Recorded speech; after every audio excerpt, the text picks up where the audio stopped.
Merci beaucoup Agnès. Donc moi j'insiste par rapport au fait de... Alors c'est vrai que j'ai la chance de connaître Agnès, je l'ai connue à partir de ma fille, qui a eu des besoins particuliers au moment où voilà, elle ne savait plus aller à l'école, et c'était l'année du bac. On ne savait pas comment elle allait pouvoir passer les épreuves, et c'est à partir du travail qu'on a pu faire avec Agnès, c'est Marilyn qui m'avait mise en lien avec Agnès. On y est arrivé. Alors, on est allé tout doucement. On a vraiment mis, mais je me souviens du jour où je suis allée déposer le dossier dans les bureaux de la DSDEN. Tu étais en réunion, tu ne pouvais pas m'accueillir. J'étais là-bas complètement décontenancée, en pleurs. Qu'est-ce qu'on allait faire? Elle n'allait pas réussir à passer le bac. C'était terrible. Comment? Enfin voilà, vous savez très bien de quoi il s'agit. Et merci. Et depuis, pour ceux qui sont du Nord, Agnès est reprise sur le tableau des personnes que vous pouvez contacter, que nous pouvons contacter. Et croyez-moi, on arrive à trouver des réponses, pas toujours faciles, pas toujours évident, mais petit à petit, on essaye de faire avancer les choses. Et je te remercie encore Agnès de m'avoir fait rencontrer les médecins. Oui. C'est pas facile, parce qu'on n'a pas l'impression de parler toujours le même langage. Mais voilà. Donc à partir de cette rencontre-là, on va aussi au niveau de l'association retravailler le flyer à destination des infirmières. Odile. Oui. Voilà, on n'a pas eu le temps de le faire pour aujourd'hui, mais c'est quelque chose que l'on va faire également. C'est ce que j'évoquais dans la communication des ressources. Il y a tellement de choses existantes. Tout à fait. Et tout le travail que... Pardon. Parce que j'aime pas cet objet.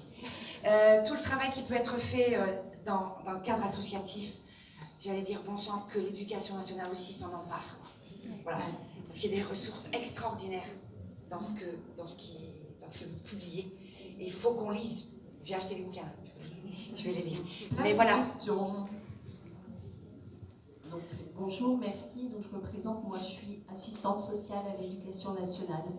Et voilà. Alors, je voudrais témoigner, je suis tout à fait d'accord. Alors, moi je suis interpellée dans le cadre de l'absentéisme, et puis je me rends au domicile, et là, parfois, je ne comprenais pas la famille, le jeune que j'avais en face de moi, et je me suis dit, mais bon sang, pour aider, il faut comprendre. Et donc, j'ai eu la chance de rencontrer Gaëtane par hasard. Et puis on a échangé, et puis je me suis inscrite au groupe pour comprendre. Et là, j'ai découvert plein de choses et j'aborde les jeunes de façon complètement différente. Mais je voulais juste regretter, c'est que là, je suis là à titre personnel. Voilà. Oui.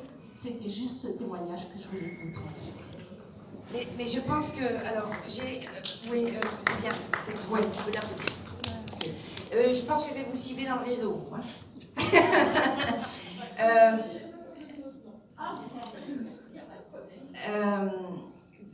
J'ai la chance de pouvoir être dans cette grande maison. Oui et non, parce que voilà. Mais dans le cadre de la formation continue, je pense que les médecins d'éducation nationale ont déjà fait intervenir des associations ou des partenaires. On pourrait faire la même chose dans les rencontres qu'on fait au niveau des assistantes sociales, dans les temps de regroupement. Voilà, c'est une proposition à faire aussi.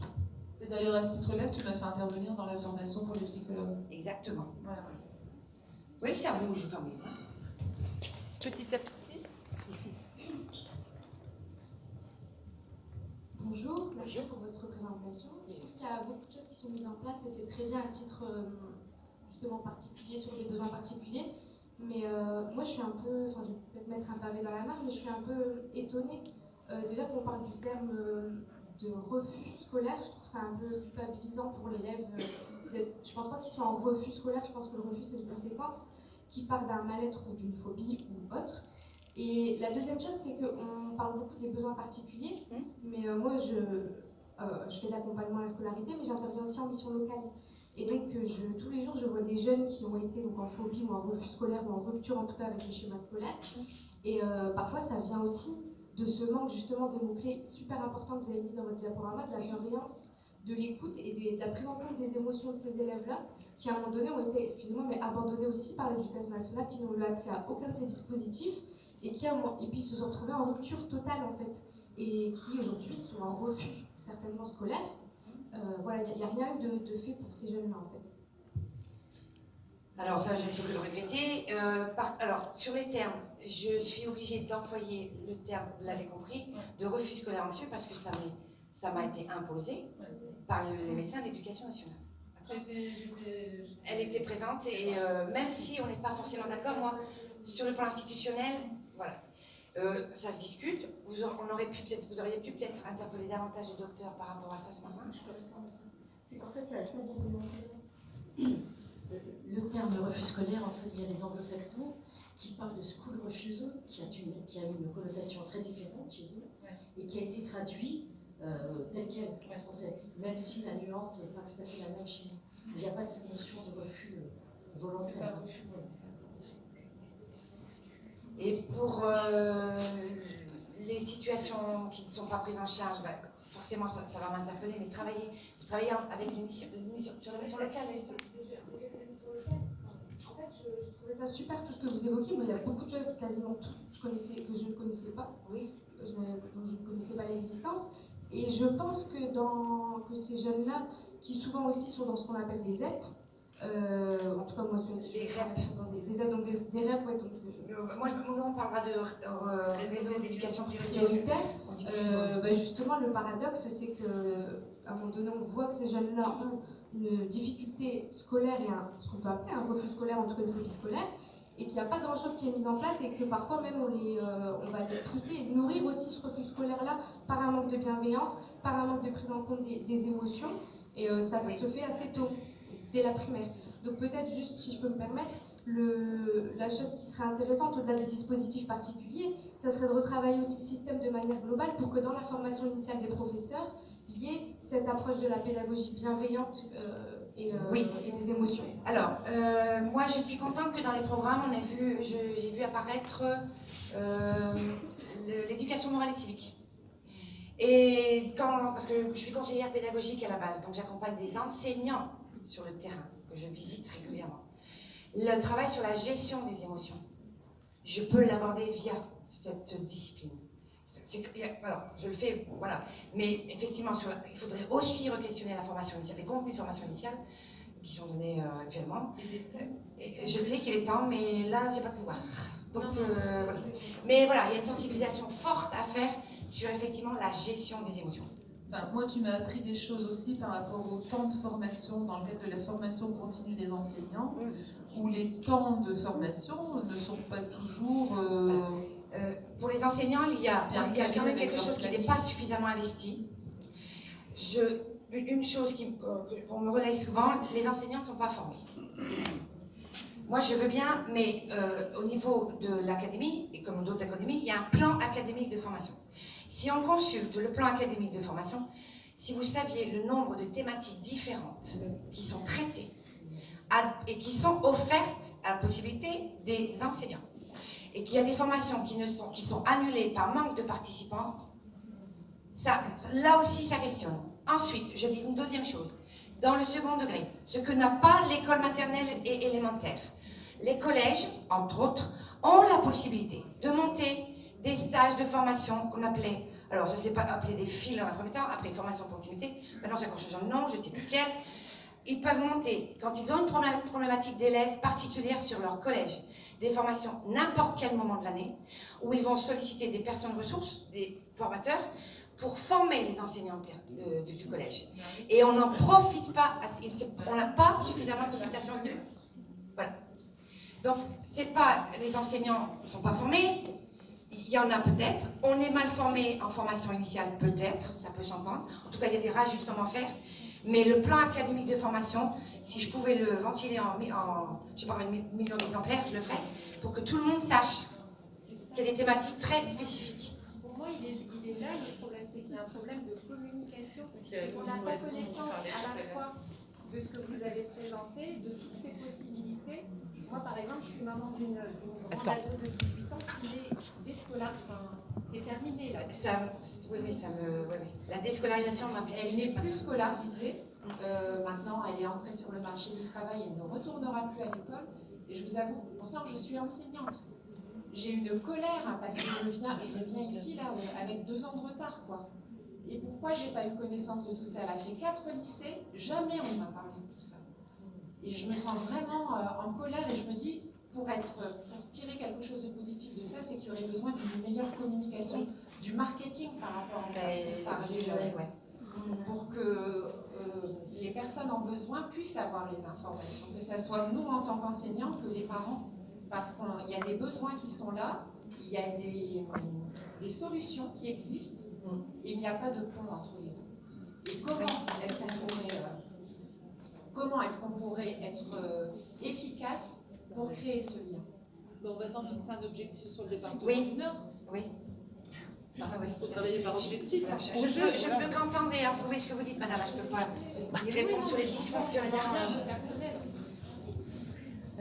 Je vais intervenir, je vais rebondir sur ce que vient de dire madame. Je me retrouve exactement dans la même situation. Moi-même, je suis enseignant-chercheur, donc voir son enfant quitter la seconde, ne même pas avoir le bac, c'est très très dur. Il y a une souffrance aussi, je pense, après pour les parents qui est énorme. Et ma fille a vu le psychologue scolaire, elle a été prise en charge dans la foulée par le lycée Nouvelle Chance, où il y a des personnes qui sont très au fait justement de ces élèves qui décrochent facilement. Aucun ne m'a parlé ni de refus scolaire, ni de phobie scolaire. J'ai appris par Brigitte il y a quelques jours qu'il y avait tout un dispositif au niveau de l'éducation nationale et je vous remercie d'être venu pour nous présenter ça parce que quelque part, ça me rassure de me dire que quelque part là-haut, il y a des gens qui s'intéressent à nous parce que votre présentation, elle contraste énormément avec ce que, enfin en tout cas moi, j'ai vécu avec ma fille sur le terrain. C'est-à-dire que psychologue scolaire, CNPP, psychologue lambda, TCC, toutes les, on a fait plein de choses. Et à aucun moment, je n'ai eu vent, par exemple, de ce que vous venez de nous présenter, le dispositif SAPAD, par exemple. Je me suis dit, mais pourquoi on m'en a pas parlé? Que ça aurait peut-être pu l'aider pour passer le cap. Donc, elle a perdu 2 ans, elle ne va plus retourner à l'école. Je ne pense pas qu'elle va retourner à l'école. Donc, votre dispositif, elle n'en aura pas profité. Ça me fait mal au cœur parce que je vois que, par exemple, le dispositif SAPAD, j'ai vu que ça existait depuis 98. Et les établissements premier, second degré sont informés par la circulaire chaque année. C'est-à-dire qu'on leur envoie la circulaire chaque année sur tous les dispositifs qui existent. La dernière circulaire sur l'école inclusive qui reprend toutes les situations complexes qu'on peut accompagner dans le domaine, elle est très bien faite parce que ça reprend tous des exemples, enfin, des élèves particuliers. On indique tout ça. Donc, effectivement, qu'est-ce qu'on en fait de ces informations-là quand ça arrive? C'est ça. Voilà.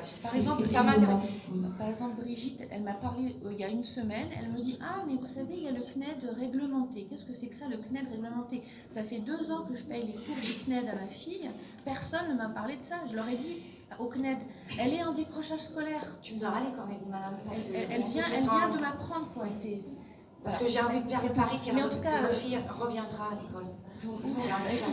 J'espère pour elle parce qu'elle veut passer le bac. Mais en tout cas, merci d'être venue parce que ça nous réconcilie avec l'éducation nationale. Moi, je suis en défiance par rapport à l'éducation nationale et pourtant j'en fais partie. Maintenant, par rapport en tout cas au collège, lycée. Pardon. Excusez-moi, j'ai une question. Vous êtes où? Je suis là. Ah, pardon. Oui. Alors moi, j'ai des bons rapports avec la directrice du collège de mon fils. Et moi, j'aimerais savoir à partir de quand l'éducation nationale s'inquiète de l'absentéisme des parents et à partir de, enfin des enfants. Des parents. Ouais. Bah, pourtant, on va travailler quand même. C'est ça le problème aussi. C'est qu'on doit les travailler en même temps. C'est compliqué. Du coup, l'absentéisme des enfants. Moi, je suis en rapport avec la directrice et à aucun moment l'éducation nationale. Enfin, moi, j'ai jamais eu ni de contact avec une assistante sociale, ni quelqu'un qui me demandait des comptes, mais demander des comptes dans le sens positif, parce que du coup, j'aurais peut-être eu accès à l'information que vous venez de donner. Moi, c'est pareil, je ne sais rien de tout ça. On se retrouve seul, le CNED, j'y suis par moi-même. Ça demande énormément d'énergie, on a l'impression d'être limite un parent qui pose beaucoup de questions, etc. Mais on n'a pas accès à tout ça, en fait. Et moi, je vois mon fils, ça fait 1 an et demi qu'il n'est pas à l'école, il a même pas 15 ans. Et ben pour autant, il n'y a personne qui vient vers moi, qui me dit qu'est-ce qui se passe, il n'est pas là. La directrice sait qu'il n'est pas là, hein, donc on se voit, mais je sais pas, des médecins, des psychologues, on doit les trouver nous-mêmes. Enfin, je trouve ça aberrant, moi, je comprends pas. Là, il y a Le point d'entrée. ma collègue assistante sociale qui va peut-être pouvoir m'aider, mais il ou elle est bien au collège. Oui, il est au collège. C'est le principal du collège ou la principale Oui, du alors collège. elle n'a pas alerté forcément, je sais pas, les services sociaux, le public, oui. Mais moi, ça m'aurait aidé, je n'aurais pas forcément pris mal qu'une assistante sociale vienne chez moi, parce qu'elle aurait peut-être pu m'apporter des choses. Et on est tellement seul dans ces situations, et vraiment l'école, enfin, elle aide pas trop. Enfin, moi je vois, hein, avoir des devoirs c'est compliqué, avoir une communication c'est compliqué. On envoie par pronote des trucs aux professeurs qui vous répondent pas. Enfin, c'est compliqué hein, pour maintenir un. Voilà. Et par contre, je voulais dire, le CNED en tout cas, je pense que c'est une situation qu'il ne faut pas forcément généraliser, hein, le CNED. Hein. Moi je vous dis. Ah, moi je l'ai présenté dans les possibles. Voilà. J'ai pas dit attention, que. le CNED aussi, ça aide c'était une beaucoup les solution. enfants. Et Pour moi, voilà. Et c'est très difficile d'apprendre par le CNED parce que c'est très lourd. Et voilà, c'est une situation que je mets en. Enfin, oui. si je devais hiérarchiser, ouais. pour avoir vécu 2 situations complexes depuis que ça fait 6 ans que j'accompagne des élèves au potentiel. J'ai eu 2 échecs dans les situations. Quand on arrive au CNED, c'est que vraiment le jeune est tombé dans, là je vais dire, la phobie scolaire et qu'il n'y a plus aucun moyen de retour. Donc là, le CNED a été salvateur.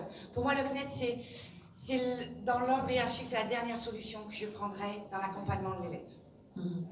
Oui, donc pas le réglementer où on peut jouer sur les deux. Mais pourquoi, oui, donc la réponse à ma question, c'est pourquoi à un moment il n'y a pas un signe d'alerte au niveau de l'éducation nationale et qu'on dit voilà, cette personne ça fait 1 an, bon, la directrice est au courant, mais on va voir les parents, on va leur proposer les services, on propose rien. Alors, je vais essayer de répondre à tous les doigts qui se lèvent, mais c'est pas évident. À l'aide, il y a quelqu'un de l'association qui peut prendre le 2e micro. Sinon, je donne le mien. À ton tour. À ton tour. Alors, moi, c'est éventuellement quelques éléments de réponse sur l'aspect communication. L'éducation nationale a son devoir à faire, mais nous, en tant que parents, on peut aussi faire des choses. Je veux juste citer un exemple. Je suis dans le Val-de-Marne, la FCPE, mais je ne fais pas de pub pour la FCPE, plus qu'une autre association de parents d'élèves, a décidé de faire un groupe de travail pour faire une mallette de documentation sur les mêmes problématiques pour informer les parents d'élèves, informer les enseignants quand on est en conseil de classe, conseil d'administration.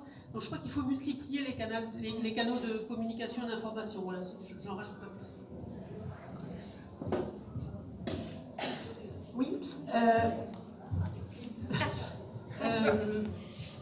Même quand on connaît la connaissance de tous ces dispositifs, il est parfois difficile, quand on ne fait pas partie de l'éducation nationale, alors qu'on est un professionnel, de pouvoir solliciter. Quelle est la volonté de l'éducation nationale aussi de travailler avec les périphériques? Vous parliez de la nécessité absolue de passer par la psychologue scolaire, ce que je peux comprendre. Mon étonnement, il est quand même dans le fait que seulement 2 psychologues, les psychologues vous aient rapporté une ou deux demandes par rapport aux parents. Sauf que parfois, la demande, elle se fait quelques années avant, mais l'enfant ne fait pas forcément de bruit dans son comportement. Du coup, ce n'est pas la priorité de la psychologue scolaire, parce qu'en effet, peut-être qu'elle a beaucoup de demandes de la part des enseignants, mais du coup, les parents sont aussi obligés de faire appel à d'autres professionnels.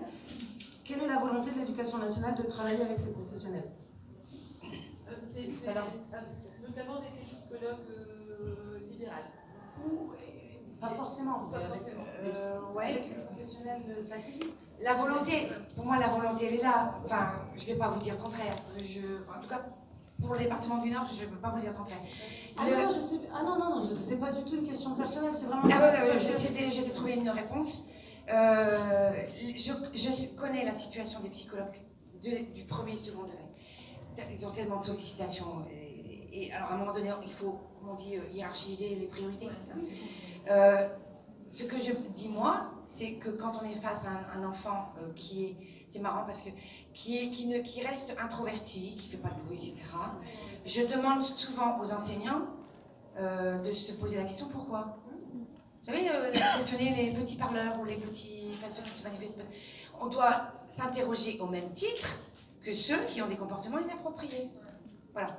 Donc, prendre en compte la diversité des élèves, c'est ça. Il y a tout dans une classe. Voilà. La volonté de travailler avec les partenaires, c'est pas le docteur qui disait ce matin qu'il y avait des choses extraordinaires qui étaient écrites sur le papier? Il disait ça. Donc, elle est là. Après, comment c'est mis en œuvre, voilà. Il y a des réussites et il y a des freins. d'où peuvent venir les initiatives pour solliciter ces dispositifs-là Moi, je dis, quand on est parent, si vous voyez que les choses ne bougent pas, qu'on n'arrive pas à contacter le petit, vous interpellez l'inspecteur de l'éducation nationale, l'inspectrice. Je peux vous garantir que à partir du moment où l'inspecteur est mis dans la boucle, les choses avancent. S'il est démuni, il fait appel à tous les partenaires que j'ai dit, que j'ai cités là avec nous, mais il faut pas avoir peur, parce que le nombre de parents qui me disent, mais oui, mais je veux pas mettre en difficulté l'enseignant et tout ça. Bon, ça je l'entends. Sauf qu'à un moment donné, quand on ne trouve pas les réponses, quand on ne trouve pas les personnes ressources pour accompagner la situation, eh bien, l'interlocuteur au-dessus, c'est l'inspecteur et l'inspectrice d'éducation. Voilà. Oui. C'est moi? Oui. Alors, c'est vous, parce qu'il y a une main derrière qui s'est élevée. Alors, du coup, c'est vous. Oui. Bon, bah, moi, je vais faire un peu de pub pour l'éducation nationale. Aussi, ah, c'est bien. Puisque depuis peu de temps, je travaille à la mission de lutte contre le décrochage scolaire. Oui. À Tourcoing, donc c'est le bassin de Tourcoing élargi.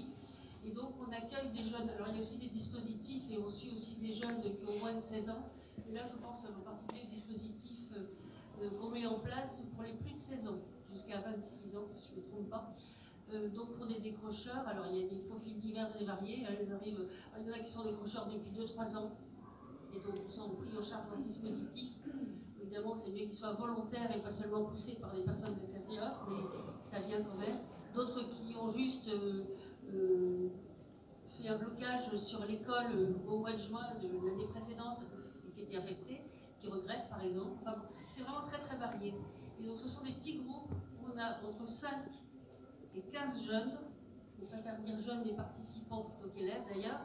Mais le but évidemment, l'objectif c'est de les réinsérer dans le système scolaire classique, je ne vais pas dire normal, parce qu'ils sont aussi dans des situations normales, à la rentrée suivante. Voilà. Alors après, ça peut être reprendre une seconde, une première, en général, c'est surtout des pros, pas de pros, et puis ça peut être aussi évidemment une orientation vers l'emploi. Moi, la chose que je regrette un petit peu, mais encore une fois, je ne suis pas depuis longtemps, et puis ça va, on est dans une équipe très enthousiaste, donc voilà, mais c'est le manque de réseaux. Les réseaux existent en plus sur Roubaix, Tourcoing et environ, Villeneuve, tout ça, c'est formidable. Mais ce que je veux dire, c'est que c'est pas assez structuré au niveau des réseaux. C'est un peu par relation personnelle ou professionnelle qu'on finit par piocher ou de trouver la bonne personne, etc. Je pense qu'il faudrait que ce soit beaucoup plus construit pour qu'on aille beaucoup plus vite pour interpeller les uns et les autres ailleurs que dans l'éducation nationale. Et ceci dit, on travaille aussi bien avec des clubs de prévention qu'avec des assistantes sociales aussi de secteur, que d'autres partenaires. Enfin, vraiment, c'est divers et varié. C'est pas très complète, mais je voulais dire que ça existe. Donc c'est vrai que la plupart des jeunes sont adressés par les psy-évalués, mais pas seulement. Effectivement, il y a les CPE, ça c'est quand ils sont en cours de décrochage, ils sont encore scolarisés, qui nous interpellent aussi beaucoup sur les élèves en danger de décrochage. Et puis après, il y a les parents, il y a plein de gens, et il y a beaucoup d'éducateurs aussi qui nous sollicitent. Voilà. Donc il y a quand même pas mal de choses qui sont mises en place. Et en fait, le programme dure. Alors il y a des dispositifs qui démarrent vers novembre ou vers décembre jusqu'à la fin de l'année scolaire, d'autres un peu plus tard. Mais voilà, et tout est mis en place. Ce que je voulais insister aussi, c'est qu'il ne faut pas vous faire un descriptif, parce que après, à disposition aussi. Mais par exemple, le premier module, qui est un module très important dans ce dispositif, c'est le module sur la confiance en soi et l'estime de soi. Voilà. Donc déjà, c'est...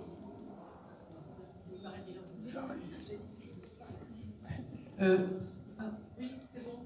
Je peux prendre le mot? Oui. D'abord, merci beaucoup pour votre intervention. Oui. Je voulais simplement faire part de notre expérience en tant que parent d'un enfant de 10 ans, un garçon de 10 ans, qui, lui, est absentéiste depuis 1 an et demi déjà, donc depuis le début du CM1. Et en fait, on s'est retrouvé avec une nouvelle directrice, et là, c'est pour donner un petit peu un autre regard sur l'éducation nationale, et en tout cas l'engagement de l'équipe éducative, c'est-à-dire que on a la chance d'avoir une directrice qui est très dynamique et qui, elle, fait beaucoup de choses pour notre enfant, même si voilà, c'est long, c'est dur, et que nos solutions, enfin voilà, qu'on ne trouve toujours pas de solution et qu'on est toujours tous autant démunis. Il n'empêche qu'elle se bouge, qu'elle a fait justement des signalements, alors qui au départ, voilà, qui sont difficiles pour nous, mais qui malgré tout permettent d'avancer et d'essayer de trouver des solutions, même si on se trompe, même si voilà, ça ne fonctionne pas toujours et que quelque part on est toujours là au bout d'1 an et demi, mais voilà, mais en tout cas on essaye des choses et notamment, même si c'est difficile, je pense que la directrice elle est là pour nous aider, pour nous soutenir. Alors après, et le maître aussi de notre fils, qui est très très dynamique et très chouette aussi. Et qu'est-ce que je voulais dire d'autre? En revanche, oui, la difficulté quand même de se mettre en relation avec des personnes du libéral, effectivement, voilà.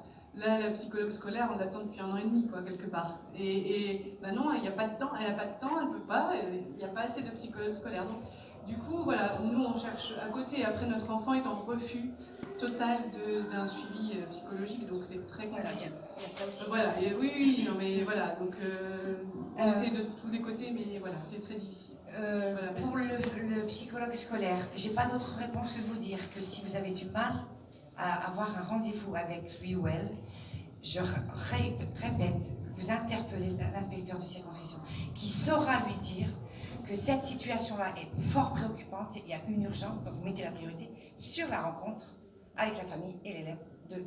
voilà. On est en contact avec le médecin scolaire tout le temps. On est au téléphone régulièrement. Oui, alors c'est ça aussi que je voulais dire. Dans le département du Nord, tous les secteurs ne sont pas couverts par les médecins d'éducation nationale. Donc, je vous donne l'information. Madame Dupont, qui est médecin d'éducation nationale, conseillère technique auprès du directeur académique, m'a dit qu'il fallait que je vous dise, s'il y a un secteur découvert, ça peut être l'inspecteur ou même le chef d'établissement, qui interpelle la direction académique, le service des médecins d'éducation nationale, et Madame Dupont s'engage à chaque fois à faire venir un médecin d'éducation nationale sur la situation d'un secteur particulier. Elle va déployer, à un moment donné, un médecin pour aller accompagner la situation. Il ne faut plus qu'on reste dans cette problématique de « il n'y a personne, donc on ne fait rien ». Non. Quand c'est signalé à la direction académique, Madame Dupont, met à disposition un médecin d'éducation nationale qui va voir ce qui se passe. D'accord ?